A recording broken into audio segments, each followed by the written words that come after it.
Hello. Welcome to job finder दोस्तों, मैं प्रेम आप सबका स्वागत करता हूं आप ही के यूट्यूब चैनल पे। आज हम इस वीडियो में मैं आपके साथ आरआरबी एनटीपीसी का मॉक टेस्ट नंबर 1 डिस्कस करूंगा। इसके अंदर मैं आपके साथ कुल 40% डिस्कस करूंगा और इन 40 में से इसके अंदर मैं आपके साथ 10 से 12 क्वेश्चन करंट अफेयर की भी डिस्कस करूंगा। आपको पता चलेगा होगा कि अब आपके आरआरबी एनटीपीसी की डेट आ चुकी है, ठीक है। और आइए आज की क्लास आप शुरू करते हैं।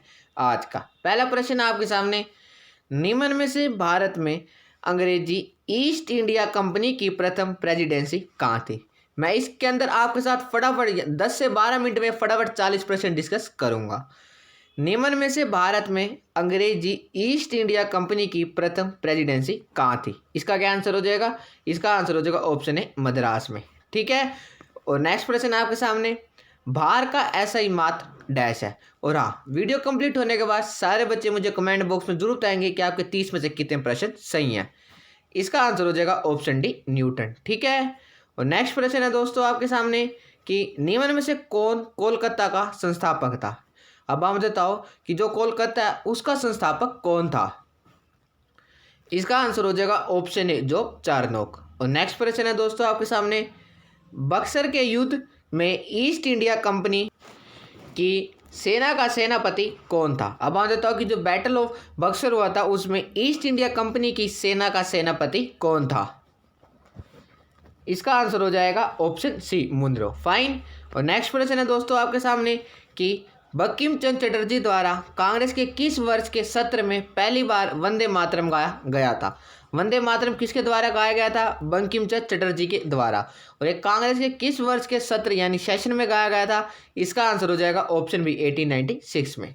और नेक्स्ट प्रश्न है दोस्तों आपके सामने, निम्न में से किस ग्रह को लाल ग्रह भी कहा जाता है। अब सारे बच्चे बताएं कि किस ग्रह को लाल ग्रह भी कहा जाता है। इसका आंसर हो जाएगा ऑप्शन ए मार्स, फाइन। और नेक्स्ट प्रश्न है दोस्तों आपके सामने, बीजापुर के सुल्तान मोहम्मद आदिल शाह की समाधि डैश है, यानी अब बताओ कि इनकी समाधि कहाँ पे स्थित है। इसका आंसर हो जाएगा ऑप्शन बी गोल गुंबज में। नेक्स्ट प्रश्न है दोस्तों आपके सामने, वियतनाम युद्ध को किस दूसरे नाम से जाना जाता है। अब आप बताओ कि जो वियतनाम का युद्ध था उसको निम्न में से किस दूसरे नाम से जाना जाता है। इसका आंसर हो जाएगा option B second Indo China war. और नेक्स्ट प्रश्न है दोस्तों आपके सामने कि हड़प्पा सभ्यता का सर्वाधिक मान्यता प्राप्त काल कौन सा है। देखो ऑप्शन आपके सामने गिवन है, आप फटाफट ऑप्शन को पढ़ो और मुझे इसका आंसर दो। जितने भी महत्वपूर्ण क्वेश्चन आपके पेपर में बन सकते हैं वो सारे मैं आपके साथ डिस्कस करूंगा, आपने कोई भी चिंता नहीं करनी है।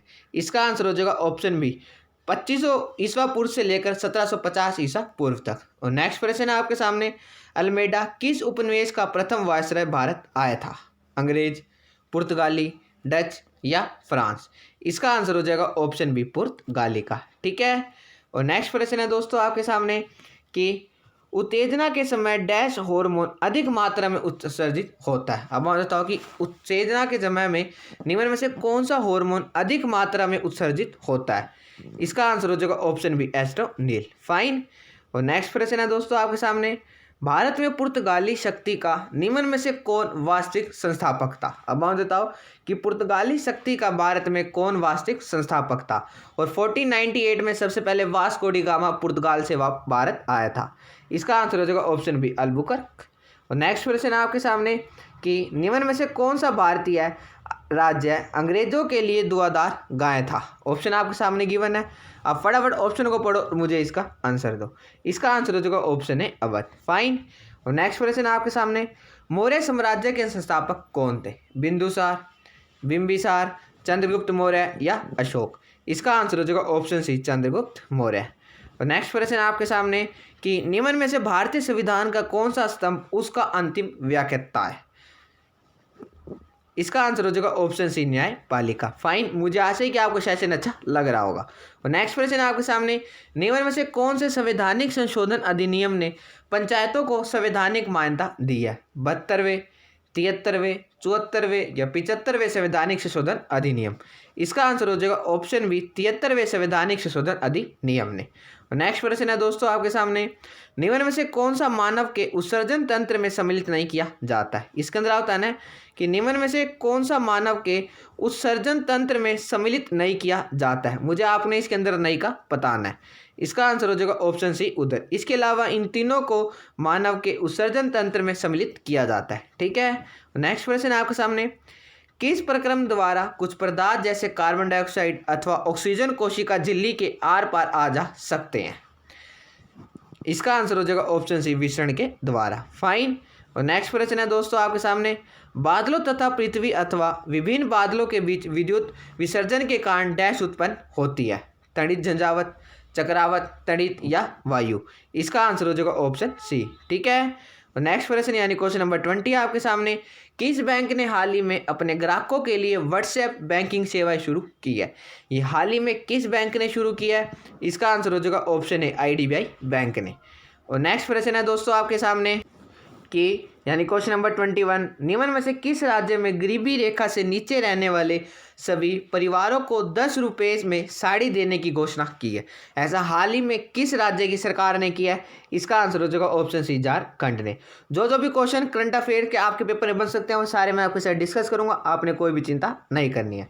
और नेक्स्ट प्रश्न है आपके सामने, हाल ही में किस राज्य की सरकार ने महिलाओं के लिए विशेष अभियान शुरू किया है? आवाज़ जो अभियान शुरू किया गया ये हाल ही में किस सरकार ने किया है? इसका आंसर हो जाएगा ऑप्शन डी राजस्थान ने। और नेक्स्ट प्रश्न है दोस्तों आपके सामने, निम्न में से किसे दिल्ली जिला क्रिकेट संघ का अध्यक्ष चुना गया है? हाल ही में किसे चुना गया है?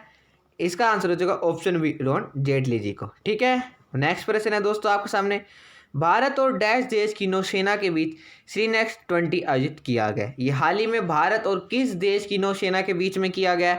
इसका आंसर हो जाएगा ऑप्शन डी श्रीलंका के। फाइन। तो नेक्स्ट प्रश्न है आपके सामने, 31 अक्टूबर को सरदार वल्लभ भाई पटेल की कौन सी जयंती मनाई गई है? पेपर में क्वेश्चन जरूर बनेगा कि सरदार वल्लभ भाई पटेल जी की, जो सरदार हमारे वल्लभ भाई पटेल हैं, उनकी जयंती किस दिन मनाई जाती है? वो 31 अक्टूबर को मनाई जाती है। ये हाल ही में कौन से नंबर की इनकी जयंती मनाई गई है? इसका आंसर हो जाएगा ऑप्शन है 145वीं। फाइन। और नेक्स्ट प्रश्न है आपके सामने, एशिया का हाल ही में सबसे सुरक्षित बैंक किसे घोषित किया गया है? ये किसे घोषित किया गया है? इसका आंसर हो जाएगा ऑप्शन बी DBS बैंक को। और नेक्स्ट प्रश्न है दोस्तों आपके सामने, हाल ही में हुई 8वीं भारत मैक्सिको संयुक्त आयोग की बैठक में भारत का प्रतिनिधित्व किसने किया है? एस जयशंकर, नरेंद्र मोदी, निर्मला सीतारमण या वेंकैया नायडू जी? इसका आंसर हो जाएगा ऑप्शन है एस जयशंकर जी ने। और नेक्स्ट प्रश्न है दोस्तों आपके सामने, विश्व की पहली वैज्ञानिक बुक बाय बाय कोरोना के लेखक कौन है? ये तो बहुत ही ज़्यादा महत्वपूर्ण क्वेश्चन है, देखना आपके पेपर में जरूर पूछा जाएगा। बाय बाय कोरोना के लेखक कौन है?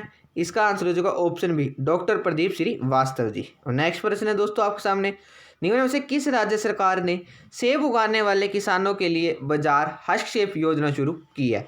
ये ऐसा हाल ही में किस राज्य की सरकार ने किया है? इसका आंसर हो जाएगा option B Jammu and Kashmir ने। ठीक है, और नेक्स्ट प्रश्न है आपके सामने, भारत का संविधान भारत का वर्णन कैसे करता है? ये भी बहुत ज़्यादा महत्वपूर्ण क्वेश्चन है, आगे पेपर में जरूर पूछा जाएगा। इसका आंसर हो जाएगा ऑप्शन बी राज्यों का एक संघ। और नेक्स्ट प्रश्न है दोस्तों आपके सामने, एक विशेष विधेयक धन विधेयक है या नहीं, यह कौन बताता है? ये भी क्वेश्चन बहुत ही ज़्यादा महत्वपूर्ण है। कुछ ऐसे क्वेश्चन होते हैं जो बार बार हमारे पेपर में रिपीट होते हैं और ये आगामी भी रिपीट होंगे, वो सारे क्वेश्चन मैं आपके साथ डिस्कस करूंगा। इसका आंसर हो जाएगा ऑप्शन बी लोकसभा के अध्यक्ष यानी स्पीकर ऑफ लोकसभा। नेक्स्ट प्रश्न है आपके सामने, दुधवा राष्ट्रीय उद्यान कहाँ स्थित है? उत्तराखंड, उत्तर प्रदेश, मध्य प्रदेश या कोई नहीं? इसका आंसर हो जाएगा ऑप्शन बी उत्तर प्रदेश में। और नेक्स्ट प्रश्न है दोस्तों आपके सामने, 1989 में रिचर्ड और रहोडा गोल्डमैन द्वारा शुरू किया गया गोल्डमैन पुरस्कार डैश क्षेत्र में दिया जाता है? अब आप बताओ कि जो ये गोल्डमैन पुरस्कार है ये निम्न में से किस क्षेत्र में दिया जाता है? इसका आंसर हो जाएगा ऑप्शन बी वातावरण में। फाइन। और नेक्स्ट प्रश्न है दोस्तों आपके सामने कि 23 मार्च 1931 को निम्न में से किसको फांसी दी गई थी? ये डेट तो बहुत ही ज़्यादा महत्वपूर्ण है, मुझे आशा है कि सब बच्चों को याद होगी। 23 मार्च 1931 को भगत सिंह, सुखदेव, राजगुरु, इन तीनों यानी ऑप्शन डी इसका आंसर हो जाएगा, इन तीनों को फांसी दी गई थी। नेक्स्ट प्रश्न है आपके सामने कि भारत के संविधान के अनुसार कितने साल के बच्चों के लिए मुफ्त और अनिवार्य शिक्षा जरूरी है? 10 साल, 14 वर्ष, 18 साल या 21 साल? इसका आंसर हो जाएगा ऑप्शन बी 14 वर्ष, 6 से 14 ईयर। फाइन, ये आपने जरूर याद रख लेना है। और नेक्स्ट प्रश्न है दोस्तों आपके सामने, भारतीय संविधान का कौन सा अनुच्छेद अपने कर्मचारियों को मातृत्व लाभ देने के लिए बना है? अनुच्छेद 41, 42, 43 या 44? इसका आंसर हो जाएगा ऑप्शन बी अनुच्छेद 42। ठीक है, और नेक्स्ट प्रश्न है दोस्तों आपके सामने, भारत के नियंत्रक और महालेखा परीक्षक की नियुक्ति की अवधि क्या है। अब आप बताओ कि जो क्या controller and auditor general of India, उनकी नियुक्ति यानी उनका टेन्योर कब से कब तक है। इसका आंसर हो जाएगा ऑप्शन सी, 6 वर्ष या 65 वर्ष की आयु जो भी पहले हो। फाइन। और नेक्स्ट प्रश्न है आपके सामने, पंडित भीमसेन जोशी निम्न में से किससे संबंधित थे। साहित्य, शास्त्रीय संगीत, शिक्षा या पत्रकारिता। इसका आंसर हो जाएगा ऑप्शन बी, शास्त्रीय संगीत से। और नेक्स्ट प्रश्न है दोस्तों आपके सामने कि उपनिषद पुस्तकें डैश पर है, धर्म पर, योग पर, विधि पर या दर्शन पर। इसका आंसर हो जाएगा ऑप्शन डी, दर्शन पर। और नेक्स्ट यानी लास्ट क्वेश्चन है, ये आपका होमवर्क है, सारे बच्चे मुझे इसका आंसर कमेंट बॉक्स में देंगे। निम्न में से कौन सा कथन सत्य नहीं है। अब ये देखो आपके सामने है, आप फटाफट क्वेश्चन को पढ़ो और मुझे इसका आंसर दो, ये आज का आपका होमवर्क है। फाइन। ये क्वेश्चन मैं आपके साथ नेक्स्ट वीडियो में डिस्कस करूंगा। आज की वीडियो में बस इतना ही। मुझे आशा है कि आपको वीडियो अच्छी लगी होगी और आप सारे बच्चे मुझे कमेंट बॉक्स में जरूर बताएंगे कि आपके 40 में से कितने % सही है। और हम बहुत ही जल्दी अपनी नेक्स्ट वीडियो में मिलेंगे। जय हिंद, जय Bharat. Thank you and have a nice day.